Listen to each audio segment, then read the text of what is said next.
ये होता है हमारा बायोलॉजिकल सिस्टम में डिफ्यूजन।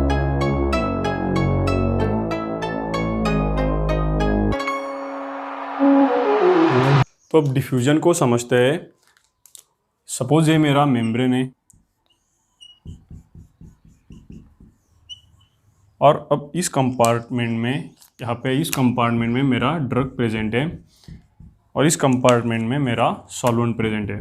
तो अब क्या होगा, मेरे इस कंपार्टमेंट में मेरे ड्रग्स का जो कॉन्सेंट्रेशन है वो कॉन्सेंट्रेशन पूरा का पूरा लो है। यहाँ पे मेरा ड्रग्स प्रेजेंट नहीं है और इस कंपार्टमेंट में मेरे ड्रग का कॉन्सेंट्रेशन हाई है। तो थोड़ी देर के बाद क्या होगा, ये जो मेरा यहाँ पे जो मेरा ड्रग प्रेजेंट है, ये जो यहाँ पे मेरा ड्रग प्रेजेंट है, ये ड्रग थोड़ी देर के बाद में इंडिविजुअली इसका एक एक मॉलिक्यूल ब्राउनियन मोशन की वजह से और इसकी रैंडम मोशन की वजह से और इस यहाँ पे लो कॉन्सेंट्रेशन होने की वजह से और यहाँ पे हाई कॉन्सेंट्रेशन होने की वजह से यहाँ से हर एक मॉलिक्यूल्स मेरा इस कंपार्टमेंट में ट्रांसफ़र होगा। तो इसी को हम कहते हैं डिफ्यूजन। तो अब आप मुझे बताइए इसमें क्या क्या हुआ। अब सबसे पहले हुआ हमारा मास ट्रांसफ़र हुआ। अब देखिए मास ट्रांसफ़र हुआ, मेरे ड्रग का जो मास था वो इस कंपार्टमेंट से इस कंपार्टमेंट में ट्रांसफ़र हुआ। अब कैसे हुआ वो, हर एक मॉलिक्यूल्स दोनों साथ में नहीं आते, हर एक मॉलिक्यूल्स इंडिविजुअली इस कंपार्टमेंट से इस कंपार्टमेंट में मूव करता है। इसका मतलब individual molecules of substance caused bye random molecular motion, इस पार्टिकल की मोशन की वजह से आया। और किसकी वजह से आया, तो यहाँ पे मेरा हाई कॉन्सेंट्रेशन प्रेजेंट था, यहाँ पे मेरा लो कॉन्सेंट्रेशन प्रेजेंट था, इसीलिए मेरे मॉलिक्यूल्स जो थे ड्रग के वो यहाँ से इस कंपार्टमेंट में आए। अब कॉन्सेंट्रेशन ग्रेडियंट का मतलब क्या होता है, कॉन्सेंट्रेशन ग्रेडियंट का मतलब होता है यहाँ पे हाई कॉन्सेंट्रेशन होने की वजह से और यहाँ पे लो कॉन्सेंट्रेशन होने की वजह से डिफरेंस दोनों में आता है कॉन्सेंट्रेशन का, उसको पूरा करने के लिए मेरे जो मॉलिक्यूल्स है वो हाई कॉन्सेंट्रेशन से मेरे लो कॉन्सेंट्रेशन के तरफ आते हैं। तो अब हमें समझ में आया कि हमारा डिफ्यूजन क्या होता है। अब इसके अगर हम इस डिफ्यूजन को हम टाइम के साथ जोड़ दें, अगर इस डिफ्यूजन को हम अगर टाइम के साथ में जोड़ दें, मतलब कितने टाइम में हमारे कितने ग्राम्स ऑफ कितने मॉलिक्यूल्स हमारे इस ड्रग के इस कंपार्टमेंट में आते हैं, कितने टाइम में हमारे कितने मॉलिक्यूल्स यहाँ से इसमें ट्रांसफ़र होते हैं, तो हमें मिलता है फिक्स फर्स्ट लॉ। तो इस फिक्स फर्स्ट लॉ में क्या होता है, नेगेटिव dm अपॉन dt, इसका मतलब होता है amount of drug per unit time. Amount of drug जो हमारा ये अमाउंट ऑफ ड्रग है, amount of drug diffuse per unit time, मतलब कितने टाइम में कितने, सपोज अगर मेरा 1 मिनट में मेरा 1 ग्राम मेरा ड्रग डिफ्यूज़ हुआ 1 मिनट में, तो इसे हम क्या कहेंगे, अमाउंट ऑफ ड्रग, मतलब 1 ग्राम जो ड्रग है मेरा वो 1 ग्राम ड्रग मेरा 1 मिनट में यहाँ से यहाँ पे डिफ्यूज़ हुआ। तो अब इसमें जो है इस फार्मूला में ये जो हमारा डी है वो हमें डिनोट करता है डिफरेंस, यो हमें डिनोट करता है डिफ्यूजन कोएफिशिएंट को, पी जो है हमारा वो पार्टीशन कोएफिशिएंट को डिनोट करता है, और ये जो हमारा यस है ये हमें बताता है मेम्ब्रेन का सरफेस एरिया कितना बड़ा है वो हमें बताता है यस, और एच हमें बताता है मेम्ब्रेन की थिकनेस।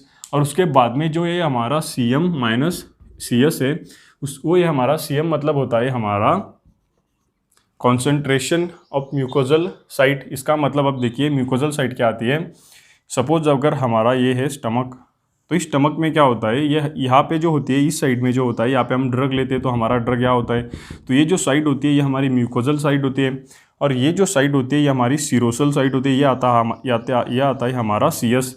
अब देखिए यहाँ पे हमारा ड्रग प्रेजेंट था, इसका मतलब हमारी ये जो साइड है डोनर कंपार्टमेंट जो हमारा है ये यहाँ पे ड्रग प्रेजेंट है, मतलब ये और ये सेम है, इसीलिए ये हमारी आती है म्यूकोजल साइड। यहाँ पे हमारा म्यूकोजल लेयर प्रेजेंट होता है, तो यहाँ से ड्रग इस साइड में सिचुएशन होता है, ये आता है हमारा सेरोसल साइड।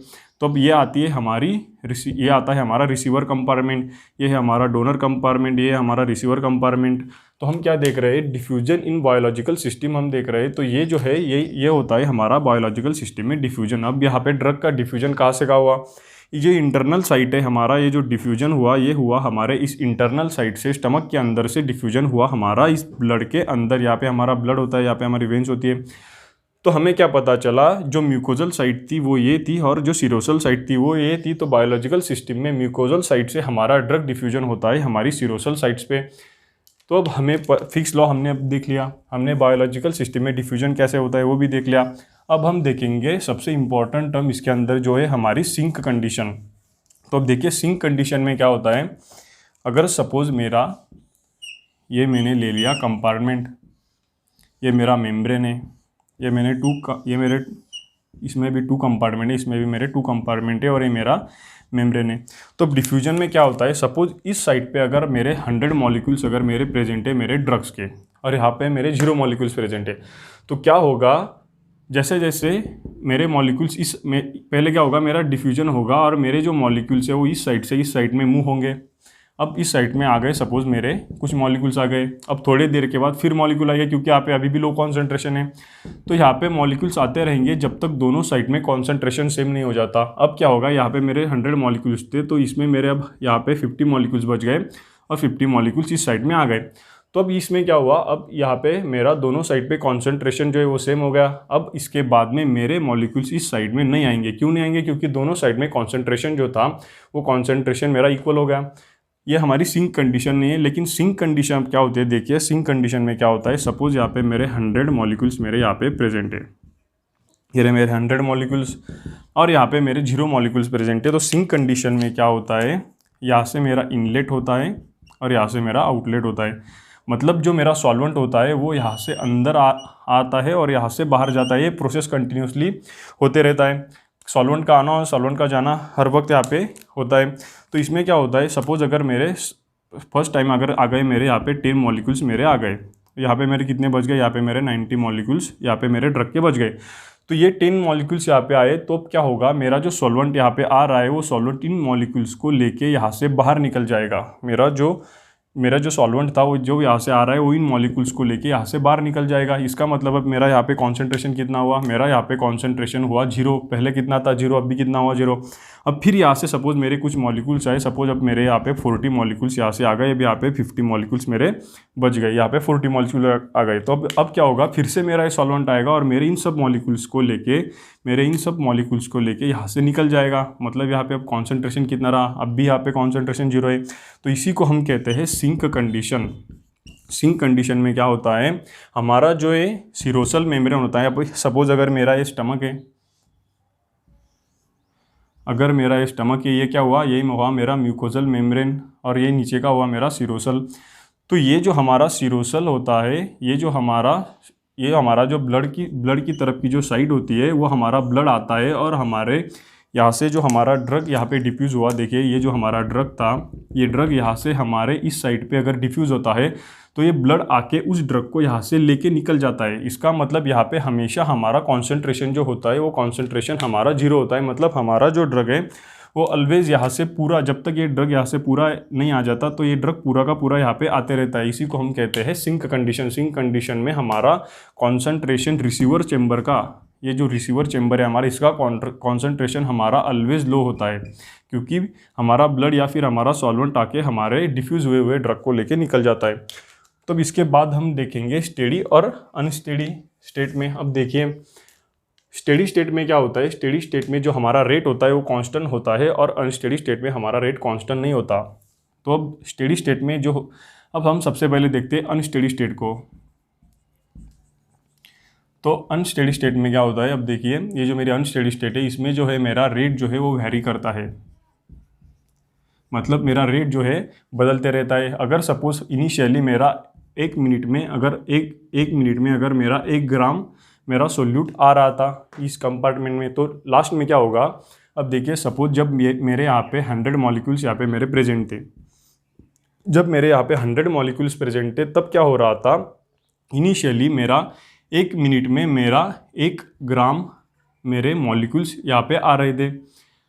और जब मेरा कॉन्सेंट्रेशन यहाँ पे इक्वल हो गया है, अब यहाँ पे 50 हो गया, अब यहाँ पे 50 हो गया, यहाँ पे 50 मॉलिक्यूल्स, यहाँ पे 50 मॉलिक्यूल्स, तो लास्ट स्टेप में क्या होगा, मेरा जो यहाँ पे कॉन्सेंट्रेशन जो है यहाँ पे इक्वल हो गया, इसका और इसका दोनों का कॉन्सेंट्रेशन मेरा इक्वल हो गया। तो अब लास्ट स्टेप में क्या होगा, जो मेरा डिफ्यूजन है वो मेरा डिफ्यूजन कम हो जाएगा। क्यों कम हो जाएगा, क्योंकि इस साइड का भी कॉन्सेंट्रेशन इस साइड के इक्वल हो गया है।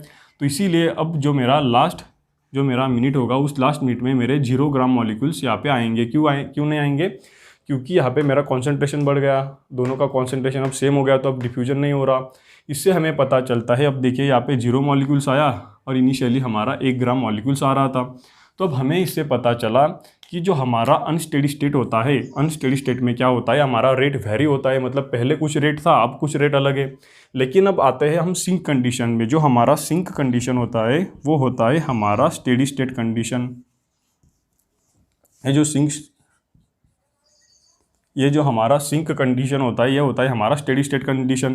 तो अब इसमें हम देखेंगे हमारे पहले जो थे, हमारे सपोज यहाँ पे 100 मॉलिक्यूल थे। अब जो हमारे 100 मॉलिक्यूल्स थे, तो क्या हो रहा था, फर्स्ट मिनट को इनिशियली हमारे 1 मिनट को हमारा 1 ग्राम मॉलिक्यूल्स यहाँ पे आ रहे थे, राइट। तो अब इसके बाद में यहाँ पे एक एक मॉलिक्यूल आके सपोज यहाँ में मेरे 50 मॉलिक्यूल्स मेरे यहाँ पे बच गए। तो अब क्या हो रहा है, अब क्या होगा, जब मेरे यहाँ पे 50 मॉलिक्यूल्स बच गए, इसमें क्या हुआ था, जब मेरे यहाँ पे 50 मॉलिक्यूल्स बच गए तो मेरे 0 मॉलिक्यूल्स यहाँ से डिफ्यूज़ हो रहे थे। लेकिन सिंक कंडीशन में क्या होगा, मेरा कॉन्सेंट्रेशन यहाँ पे लो ही होगा, क्योंकि मेरे जो मॉलिक्यूल्स यहाँ पे आए थे उसको मेरा सॉल्वेंट लेके निकल गया। इसीलिए यहाँ पे जो मेरे मॉलिक्यूल्स का जो कॉन्सेंट्रेशन है ऑलवेज लो होता है, मतलब अभी भी मेरा यहाँ पे एक भी मॉलिक्यूल प्रेजेंट नहीं है।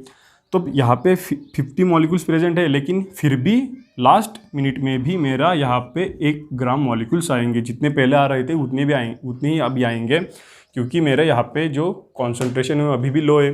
तो हमने देख लिया स्टेडी और अनस्टेडी स्टेट हमने पढ़ लिया। अब इसके बाद में हम देखेंगे कि हम हमारे डिफ्यूज़न का मेज़रमेंट कैसे करते हैं, कितना डिफ्यूज़न हुआ ये हमें कैसे पता चलता है, वो अब हम देखेंगे। तो अब देखिए, हमें पता चलता है, हम कैसे मेज़र करते हैं कि हमारा डिफ्यूज़न कितना हुआ। हम वो मेज़र करते हैं हमारे फ्रांस डिफ्यूज़न सेल से। अब ये है हमारी फ्रांस डिफ्यूज़न सेल। अब ये जो है, ये है हमारा मेम्ब्रेन। तो ये हमारा मेम्ब्रेन है। अब इसमें क्या क्या हमने इसमें ऐड कर दिया, इस डोनर कंपार्टमेंट में हमने ड्रग को ऐड कर दिया और इसमें हमने ले लिया सॉल्वेंट। अब क्या होगा, मेरे इस ये जो मेरा मेम्ब्रेन है, मेरे इस डोनर कंपार्टमेंट से मेरा जो ड्रग है वो इस कंपार्टमेंट में आएगा, रिसीवर कंपार्टमेंट में आएगा। जब मेरा ये ड्रग मेरे रिसीवर कंपार्टमेंट में आएगा तो मैं क्या करूँगा, थोड़ी देर के बाद, मतलब एक टाइम पीरियड के बाद मैं क्या करूँगा, सपोज़ मैंने हर 5 मिनट में मैं क्या करूँगा, यहाँ से जो ये मेरा सॉल्वेंट है, अब इसमें ड्रग आ गया। देखिए, अब पहले ड्रग यहाँ पे था, अब 5 मिनट के बाद यहाँ पे ड्रग आ गया। तो मैं क्या करूँगा, ये सैंपल इस सैम्पलिंग पोर्ट से निकाल लूँगा। ये मैंने सैंपल निकाल लिया। अब मैं एनालिसिस के थ्रू इसमें देखूँगा कि मेरा जो ड्रग था, जो मेरा यहाँ पे जो ड्रग था, अब इस सैंपल में, ये सैंपल कहाँ पे, अब ये सैंपल है मेरा इस बीकर में। तो अब मैं यहाँ पे एनालिसिस के थ्रू देखूँगा कि मेरा जो ये ड्रग था वो इस सैंपल में कितना है। अब सपोज़ अगर इस सैंपल में मेरा ड्रग हुआ 3 ग्राम, अगर मेरा ड्रग हुआ, इसका मतलब मुझे क्या पता चला, मुझे पता चला कि मेरा 5 मिनट में 3 ग्राम जो ड्रग है, वो 5 मिनट में 3 ग्राम ड्रग मेरा यहाँ से इस मेम्ब्रेन से पास हुआ है। कैसे पता चला मुझे, क्योंकि मैंने इस सैंपल में जो ड्रग था उसको मेज़र किया, मेरा ड्रग आया 3 ग्राम आया, मैंने टाइम पीरियड कितना लिया था, 5 मिनट लिया था। अब मैं क्या करूँगा, फिर से इस सैंपल पोर्ट के थ्रू इसमें मैं सॉल्वेंट ऐड करूँगा और फिर से यहाँ पे ड्रग ऐड करूँगा और फिर से मैं 5 मिनट के बाद यहाँ से इसको लूँगा, इस सैंपल पोर्ट से इस सॉल्वेंट को लूँगा, इस सॉल्यूशन को लूँगा और इस बीकर में ले लूँगा और फिर से मैं एनालिसिस के थ्रू इसमें स्टडी करूँगा कि यहाँ पे मेरा कितना ड्रग आ गया। इससे मुझे पता चलेगा कि हर एक टाइम पीरियड के में, अब सपोज़ अगर मेरा 5 मिनट है तो मुझे पता चलेगा कि इस टाइम पीरियड में मेरा कितना ड्रग्स इसमें यहाँ से इस मेम्ब्रेन से पास हो रहा है, मतलब कितना ड्रग मेरा डिफ्यूज़ हो रहा है। तो इससे मुझे पता चलेगा कि मेरा डिफ्यूजन जो है वो मेरा डिफ्यूजन कितना होता है इस मेम्ब्रेन से। तो ये है हमारा diffusion principle in biological system. इसमें अब हमने 5 पॉइंट पढ़ लिए। अब ये हमारा फर्स्ट पॉइंट है डिफ्यूजन, इसकी हमने डेफिनेशन पढ़ ली। उसके बाद में हमने देख लिया हमारा फिक्स फर्स्ट लॉ। उसके बाद में हमने पढ़ी थी सिंक कंडीशन,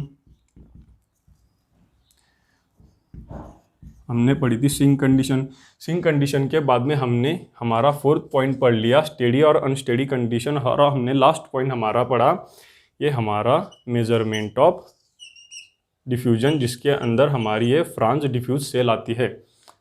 थैंक यू।